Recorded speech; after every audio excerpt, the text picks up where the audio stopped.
I wasn't planning to record anything tonight. I just need to get this out of my head before I try to sleep again. It's about 4 a.m. I'm sitting here alone, laptop open, lights low, trying to convince myself to go back to sleep, even though I already know it is probably not happening for a while.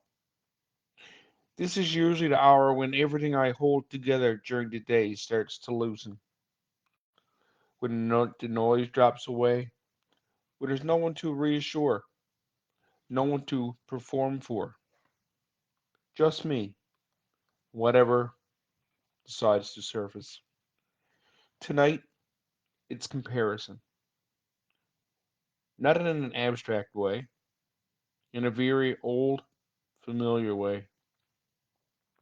I spent my childhood being compared to other people by my own mother, constantly. When that happens early enough, it doesn't just hurt, it becomes a voice you carry, quiet, persistent, always measuring, always pointing out who's ahead, who's chosen, who seems to be doing better. I spent years trying to escape that voice, not heal it, escape it. For a long time, survival meant addiction, more than one actually, because numbing was easier than remembering. And remembering meant feeling things I didn't know how to hold. People say life is hard for everyone. I know that's true. But at 4 a.m., that doesn't really help because this isn't about who has it harder. It's about weight. Earlier today, actually, just a few hours ago, I was sitting alone in a restaurant, coffee in front of me, people all around, and I just started crying. Had tears in my eyes. Not because anything dramatic happened, not because someone said something, just because everything caught up to me at once. I took my glasses off, wiped my eyes, tried to steady myself, and the room kept going. It always does.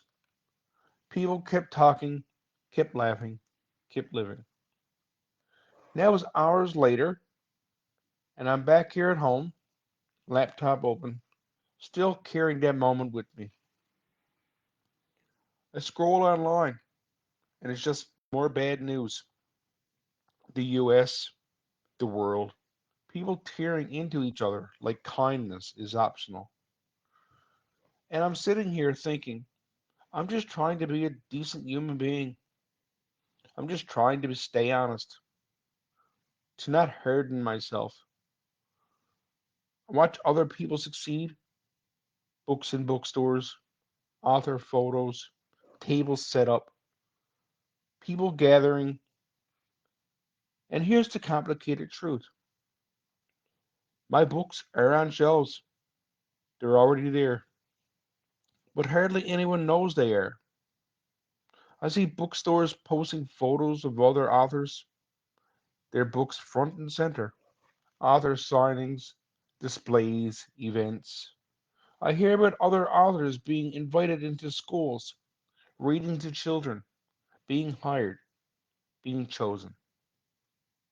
And late at night, in the quiet, I wonder, when will it be my turn? Not because I think I deserve more than anyone else, not because I think the world owes me something, but because, damn it, I've done the work. I've lived the material. I didn't write from theory. I write and wrote from survival. And sometimes it's hard holding the truth that you can be ready and still be waiting. My books exist. My message exists. My willingness exists. What I'm waiting for isn't applause, it's visibility. It's that moment when someone finally says, Yes, come here. Sit at the table. Let people meet you. I don't know when that moment comes. I just know I keep preparing for it anyway. Hope for me isn't loud. It doesn't make speeches. It just shows up again the next day.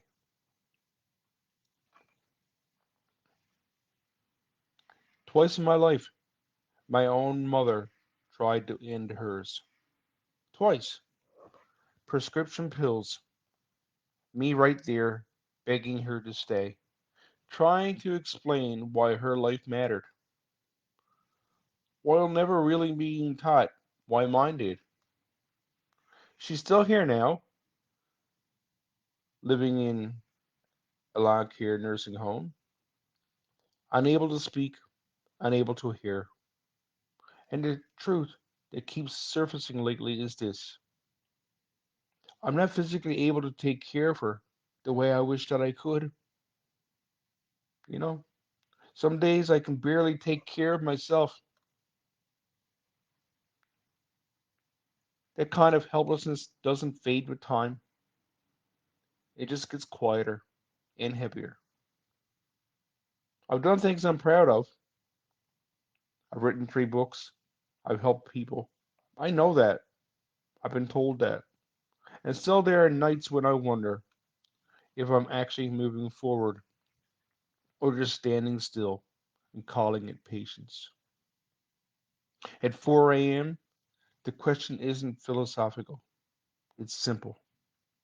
Why do I keep going? Why do many of us keep going?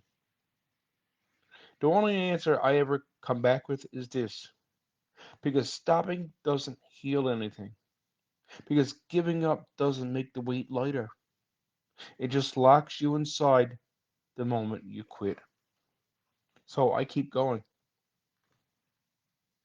even when I'm tired, even when I'm discouraged, even when sleep won't come. This isn't motivation. This isn't clarity. This is the kind of conversation I build my work around in my books, in my course, and in the talks I give when people ask me to come in and speak. Not to fix people, not to rush anyone toward answers, just to sit with the parts we don't usually say out loud and give them a little room. And if you're watching this, you're probably carrying something too. Maybe not the same things, but something that gets heavier when the day finally goes quiet. That's all this is. Just me telling the truth, my truth, before the day starts again. And maybe, if I'm lucky, I'll close the laptop soon, turn off the lights, and let myself rest for a little while before I try again. Because that is the only way any of us will get further ahead, is when we allow ourselves to try again.